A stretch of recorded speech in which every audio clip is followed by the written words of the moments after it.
All right, welcome back. We're diving right back into one of the most controversial books out there, Robert Greene's The 48 Laws of Power. And listen, if you thought those first 8 laws were intense, well, you're going to want to buckle up. We're about to go even deeper into the rules that really govern how people interact. So in this explainer, we're going to break down the next 8 laws for you, all the way from 9 to 16. And these ones, they really get into the nitty-gritty of influence, strategy, and even a little bit of psychological warfare. Now, just like before, we're not here to say these ideas are good or bad. Our job is just to understand how power works, at least according to Greene.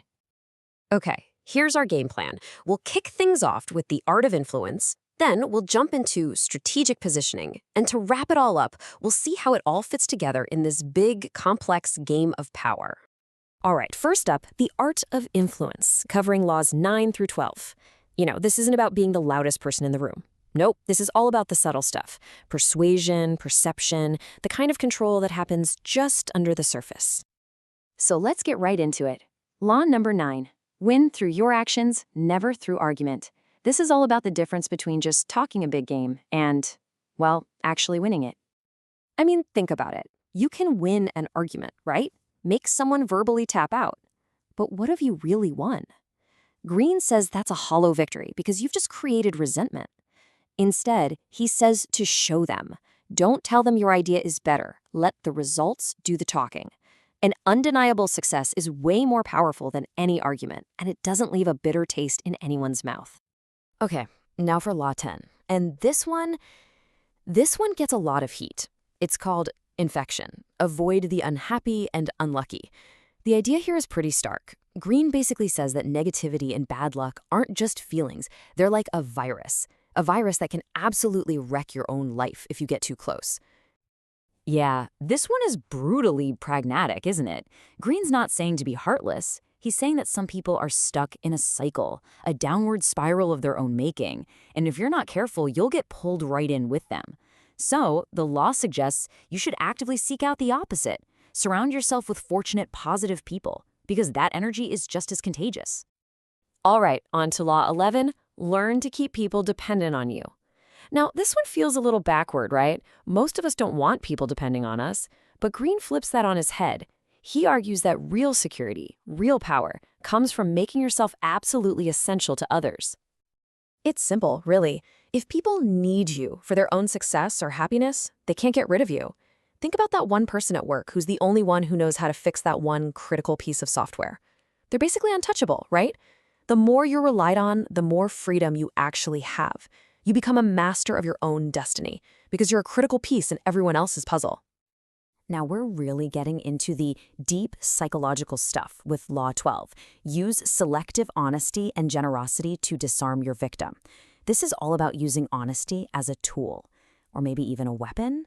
The idea is that the best lies are wrapped in a little bit of truth. Here's how it works. One single, seemingly sincere act of honesty or a thoughtful gift can completely lower someone's defenses. It's like a Trojan horse. It makes you seem like a friend, so they stop looking for any ulterior motives. And once their guard is down, well, that's when they become vulnerable to real manipulation. Okay, let's shift gears a bit. Now we're looking at strategic positioning with laws 13 through 16. We're moving from one-on-one interactions to the entire chessboard. This is all about the long game. Law 13 is as pragmatic as it gets. It says, when asking for help, appeal to people's self-interest. Forget about mercy, forget about gratitude for past favors. The cold, hard truth, according to Greene, is that people are motivated by one thing. What's in it for me? So instead of saying, hey, remember that time I helped you move? You owe me one? You should be saying, hey, if you help me with this, it's going to make you look amazing to the boss.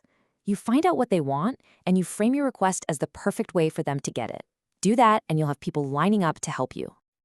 Next up, Law 14, and it's a sneaky one. Pose as a friend, work as a spy.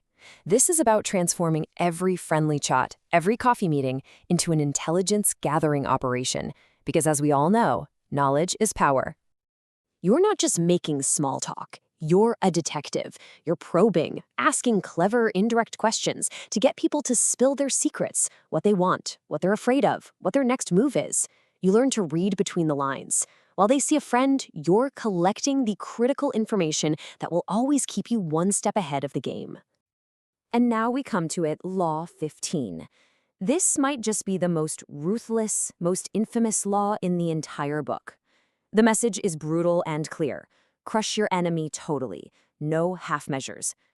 The logic here is chillingly simple.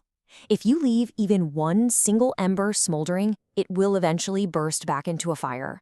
A wounded enemy is not a defeated enemy. They're a future problem, just sitting there, recovering, getting stronger, and plotting their revenge with a pure, burning hatred for you. According to Greene, the only safe enemy is one that's completely and utterly gone. And look, this isn't just Greene's idea. He's pulling straight from Machiavelli here. The point is, there's no in-between. If you only hurt your enemies a little, you've just made them angry and given them a reason to come after you. But if you inflict a blow so great they can't recover, well, they can't get revenge if they don't have the power to do so. Okay, wow.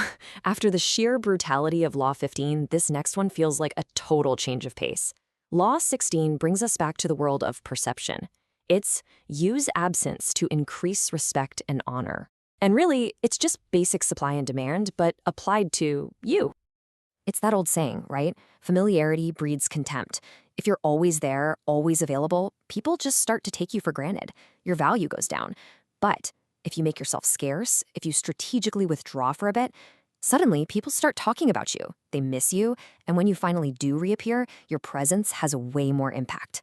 It's about knowing exactly when to step out of the spotlight, so the audience is always begging for an encore. So we've just worked our way through 8 more of these intense laws. Let's pull it all together now and see what the big takeaways are. What we're really seeing is that power isn't just about brute force. It's so much more subtle than that. It's about perception, showing not telling.